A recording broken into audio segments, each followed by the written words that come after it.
Kenalin yuk siapa itu Carlo Acutis? Beliau lahir di London, UK tanggal 3 Mei tahun 91.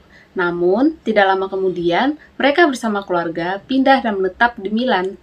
Carlo Acutis meninggal ketika beliau berada di Assisi atau Italia bertepatan dengan tanggal 12 Oktober tahun 2006.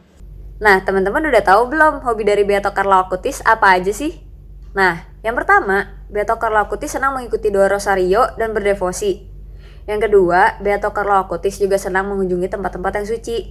Yang ketiga, Beato Carlo Acutis juga senang meluangkan waktunya untuk berbagi ke yang membutuhkan. Yang keempat, Beato Carlo Acutis mengasah kemampuan programmingnya secara otodidak loh. Yang kelima, Beato Carlo Acutis juga senang bermain PlayStation, dan siapa sangka klub sepak bola favoritnya adalah AC Milan dan Manchester United loh. Selain itu, mujizat penyembuhan kanker pankreas pertama berhasil diperantarakan oleh Carlo Acutis terhadap seorang anak kecil di Brazil. Oke, selanjutnya kita akan membahas mengenai proses beatifikasi Carlo Acutis. Sebelumnya, kalian udah pada tahu belum sih apa sih beatifikasi itu?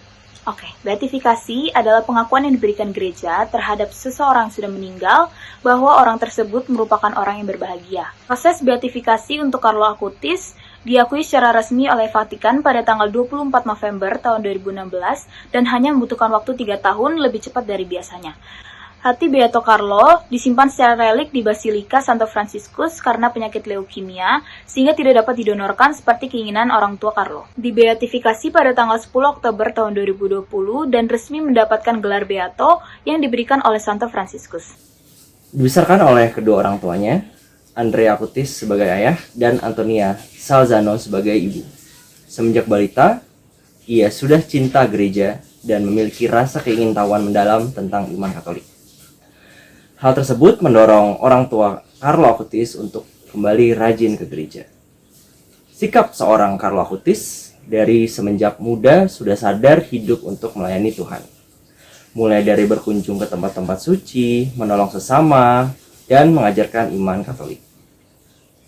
Carlo juga seorang yang secara otodidak bisa menggunakan hal-hal positif dari ilmu programming dan media digital untuk menyebarkan konten-konten kerinduan hati akan Tuhan, seperti mukjizat-mukjizat dari belahan dunia. Poin-poin apa yang kaula muda Katolik dapat petik dari seorang Beato Carlo Acutis? Yang pertama adalah menggunakan media sosial untuk berbagi hal-hal positif, terutama memperkaya iman Katolik. Yang kedua adalah rajin ke gereja, tetapi karena pandemi, kaula muda bisa akses melalui platform online, seperti YouTube dan lain-lain. Memiliki kesadaran untuk terlibat aktif dalam pelayanan seperti membantu satgas, talak, dan yang lainnya.